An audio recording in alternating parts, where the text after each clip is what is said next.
नमस्कार सर्वांना, मी प्रांजली। गुरुचरित्र पारायण करण्याची खूप इच्छा आहे, पण नियमांची भीती वाटते। तर या व्हिडिओमध्ये मी तुमच्यासोबत अतिशय साधे व सोपे नियम गुरुचरित्र पारायण करताना पाळायचे शेअर करणार आहे।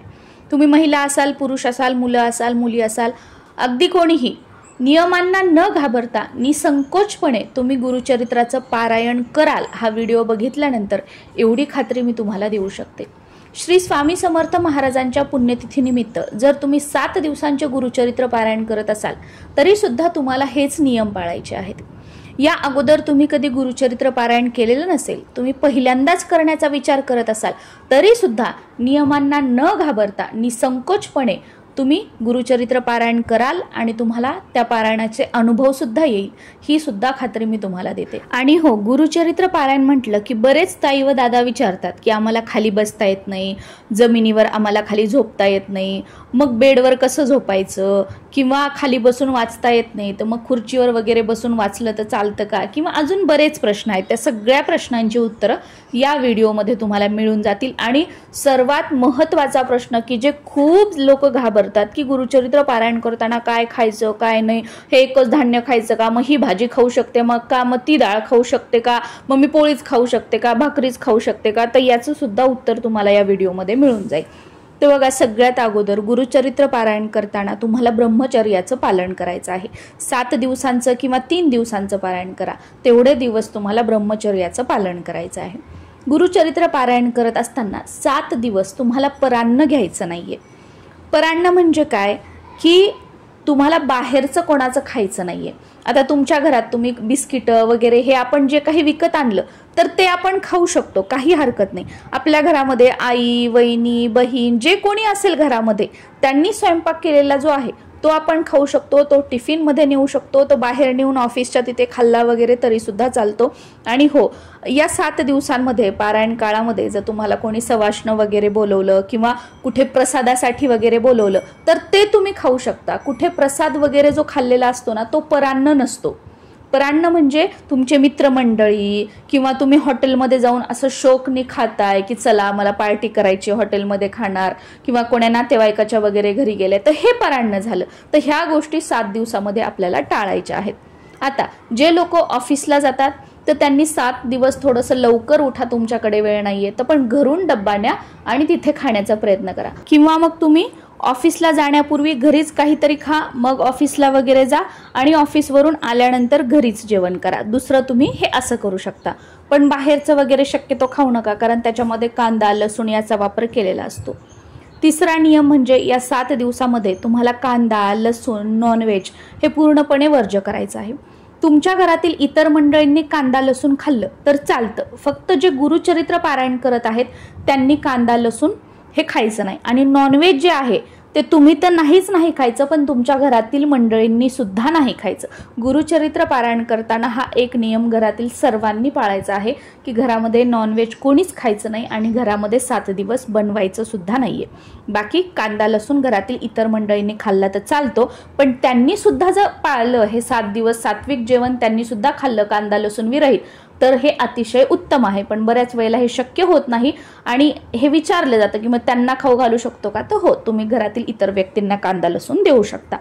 पुढचा नियम म्हणजे 7 दिवस पारायण करत असताना तुम्हाला खाली सतरंजी टाकून, घोंगडी टाकून किंवा चटई टाकून फरशीवर झोपायचं आहे।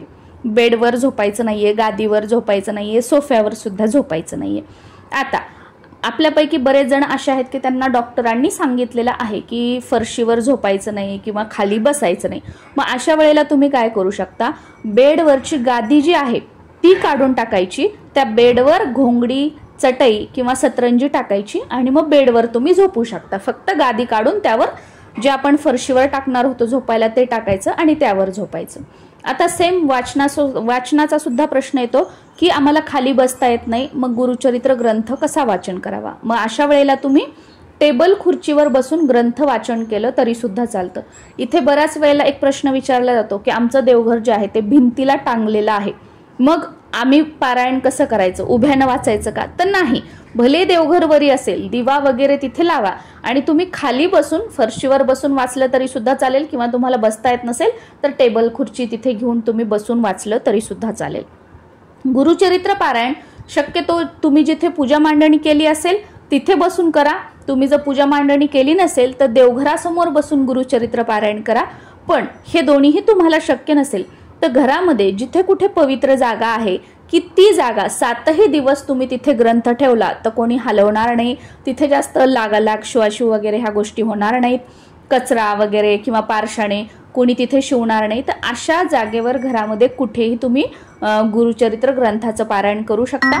पण जिथे कुठे तुम्ही पारायण करत आहात तर तीच जागा तुम्हाला 7ही दिवस ठेवायची आहे।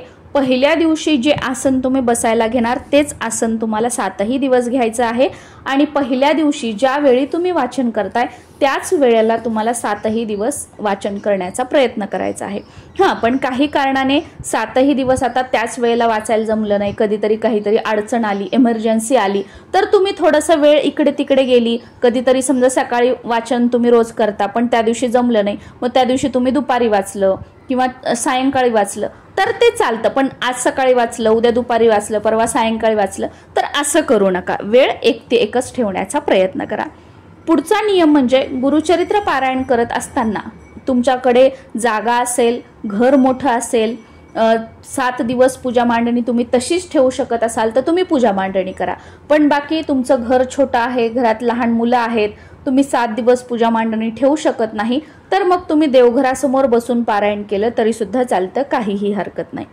7 दिवस पारायण करत असताना सात्विक जेवण जेवण्याचा प्रयत्न करा। वरण, भात, भाजी, पोळी हे खायचं, कांदा लसूण खायचा नाही। पण बाकी एकच भुक्त राहायचं, एकच धान्य खायचं, हो हे नियम पाळले तर अतिशय उत्तम, सोन्याहून पिवळे तुमच्यासारखे भाग्यवान तुम्हीच आहात। पण आजकाल आपल्याला गोळ्या असतात, आजकाल एवढे कडक नियमांचं पालन करणं बऱ्याच जणांना शक्य होत नाही, बऱ्याच जणांना काही गोष्टी सहन होत नाहीत, बऱ्याच जणांना बऱ्याच गोष्टींची ॲलर्जी असते, डॉक्टरांनी काही रिस्ट्रिक्शन सांगितलेले असतात, काही आजार पण असू शकतं, प्रत्येकाच्या काहीतरी वेगवेगळ्या समस्या असू शकतात। म्हणून वरण, भात, भाजी, पोळी तुम्ही 7 दिवस खाल्ली तरी सुद्धा चालतं। कारण बघा, देव आपली भक्ती बघतो, देव आपलं स्वच्छ मन, आपलं शुद्ध अंतकरण बघतो। देव तुम्ही नाही तर एवढं सगळं पाळलं आणि तुमच्या मनात तुम्ही दुसऱ्यांबद्दल वाईट विचार करताय तर तुमच्या त्या सेवेला काहीही अर्थ नाही। आणि दुसरं एक की मग मी असं केलं नाही, मी तसं केलं नाही तर देव माझं काहीतरी वाईट करेल, माझ्या घरात माझ्या आयुष्यात काहीतरी वाईट होईल, देव मला शिक्षा देईल, तर नाही, असं काही होणार नाही। कारण देव कधीच कोणाचं वाईट करत नाही। आपल्यासोबत जे काही वाईट होत असतं ते आपल्या कर्मानुसार होत असतं।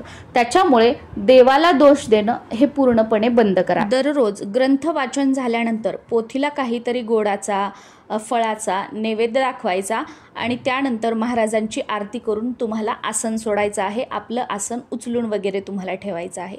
या 7 दिवसांमध्ये पारायण काळात जर तुम्हाला मासिक पाळी आली तर तुमच्या घरातील इतर मंडळींनी वाचन केलं तरी सुद्धा चालतं, काही हरकत नाही। पण घरामध्ये कोणी वाचणारं नसेल तर एखाद्या गुरुजींकडून किंवा तुमच्या बाहेर कोणी मित्रमंडळी नातेवाईक असतील त्यांच्याकडून तुम्ही वाचन करून घेतलं तरी सुद्धा चालतं। पण तो ग्रंथ जो आहे किंवा जे पारायण आहे ते अर्धवट सोडू नका, अर्धवट ठेवू नका। सेम तुम्हाला जर सुतक वगैरे काही आलं तर गुरुजींकडून किंवा जे तुमचे मित्रमंडळी वगैरे आहेत जे त्यांचं आणि तुमचं आडनाव सेम नाही आहे, गोत्र एक नाही आहे, अशांकडून तुम्ही ते वाचन करून पूर्ण करून घेऊ शकता पारायण, पण अर्धवट सोडू नका।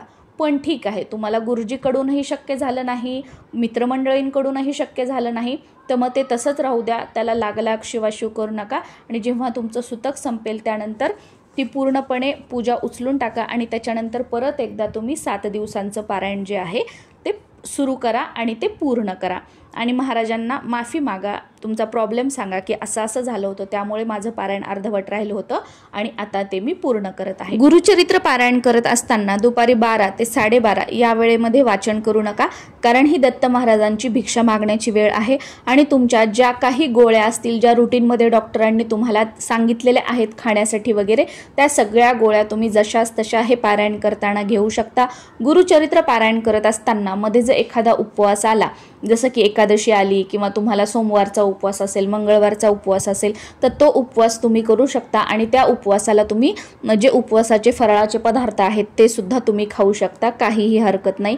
गुरुचरित्र पारायण करत असताना मध्ये अमावस्या आली तरी सुद्धा काही हरकत नाही। फक्त काय आहे ना की असं म्हटलं जातं की अमावस्येच्या दिवशी पारायणाची सुरुवात करायची नाही आणि अमावस्येच्या दिवशी पारायणाचं उद्यापन सुद्धा करायचं नाही. फक्त ही गोष्ट आहे. बाकी पारायण करत असताना मध्ये अमावस्या पौर्णिमा आली तर काहीही हरकत नाही. शक्यतो गुरुचरित्र पारायणाची सुरुवात जी आहे ती शनिवारी करा, जेणेकरून समाप्ती जी आहे ती शुक्रवारी येईल.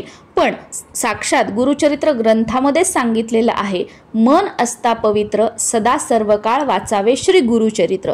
जेव्हा तुमच्या मनामध्ये ओढ निर्माण होईल महाराजांबद्दल की मला गुरुचरित्र पारायण करायचंच आहे, तर त्या दिवशी त्या वेळेला तुम्ही पारायणाला सुरुवात केली तरी सुद्धा चालू शकते, काहीही हरकत नाही. गुरुचरित्र पारायण करण्यासाठी तुमच्याकडे जर केंद्रातील ग्रंथ असेल, स्वामी समर्थ केंद्रातील ग्रंथ असेल तर अतिशय उत्तम. महिला, पुरुष, मुलं, मुली अगदी प्रत्येक जण हे पारायण करू शकता.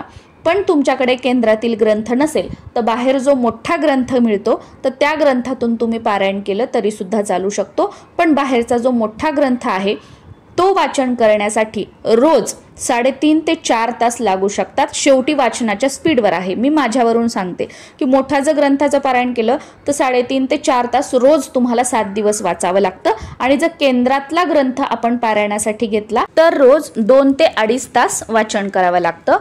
7 दिवसांचं पारायण केलं तर 7व्या दिवशी उद्यापन करायचं आहे, म्हणजे पारायणाची सांगता करायची आहे. आणि 3 दिवसांचं जर पारायण केलं तर 3ऱ्या दिवशी तुम्हाला सांगता करायची आहे. गुरुचरित्र पारायणाच्या उद्यापनाला 3 नैवेद्य तुम्हाला वाढायचे आहेत. त्यातील एक नैवेद्य जर तुम्हाला गाय मिळाली तर गायीला खाऊ घाला, पण गाय नाही मिळाली तर आपण घरातील सर्वांनी प्रसाद म्हणून ते नैवेद्य जे आहेत ते ग्रहण करायचे आहेत. गुरुचरित्र पारायणाच्या उद्यापनाला एखादं जोडपं तुम्हाला मिळालं तर त्यांना आवर्जून जेवू घाला. पण जोडपं नाही मिळालं तर एका कुटुंबाचं एका दिवसाचं 3 वेळेचं जेवण व्यवस्थित होईल किंवा 2 वेळेचं जेवण व्यवस्थित होईल एवढा शिदा बाजूला काढून ठेवा. आणि हा जो शिदा आहे तुमच्या घराच्या आजूबाजूला एखादं गरजू कुटुंब असेल, गरीब कुटुंब असेल तर त्यांना द्या आणि त्यांना सांगा की उद्या हे अन्न माझ्या ह्याच्यामध्ये उद्याचं तुमचं जेवण जे आहे ते शिजवा आणि ते घरातील सर्वांनी ग्रहण करा. पण असं कोणी शिदा घेणारं नसेल तर तुमच्या घराच्या आजूबाजूला कोणत्याही मंदिरात तुम्ही ठेवून या.